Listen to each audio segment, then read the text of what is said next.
ఇప్పటికీ కాళేశ్వరంలో ఉన్నటువంటి గొప్పతనం ఏమిటంటే, మీరు శివలింగాన్ని జాగ్రత్తగా పరిశీలిస్తే ముక్కు కన్నాలు నోటి కన్నం కనపడుతుంది. అభిషేకం చేసినప్పుడు కొంచెం ఒడుపుగా ఆ ముక్కు రంధ్రాల్లోకి నీళ్లు పడేటట్టుగా అభిషేకం చేయమంటారు. మీరు ఎన్ని వందల బిందెల నీళ్లు పట్టుకెళ్లి అలా పొయ్యండి, ఒక చుక్క నీరు అంతరాలయంలో కింద పడదు. వెళ్ళిన నీరేమైంది? మళ్ళీ ఆ నీరంతా గోదావరిలో వెళ్ళిపోయి కలిసిపోతుంది. ఎలా వెడుతుంది, ఎలా కలుస్తుంది ఎవ్వరికీ తెలియదు. కాళేశ్వరం వెళ్లి కాళేశ్వరం క్షేత్రంలో అర్చకులు అడగండి, అసలు నిజంగా ఆ శివాలయం చూసి తీరాలి.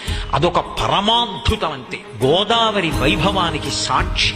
అద్భుతమైనటువంటి ప్రవాహం. ఈ సంవత్సరం సరస్వతి పుష్కరాలు వచ్చినప్పుడు నేను అక్కడే స్నానం చేశాను. వెళ్ళి మహాకాళేశ్వరంలోనే స్నానం చేశా. త్రివేణీ సంగమం అక్కడ ఉన్నదని, అక్కడ అంతర్వాహినిగా సరస్వతి వెడుతూ ఉంటుందని ప్రతీతి. అటువంటి మహాకాళేశ్వర క్షేత్రం దగ్గరికి వెళ్లి మీరు గోదావరి ప్రవాహాన్ని చూస్తే అసలు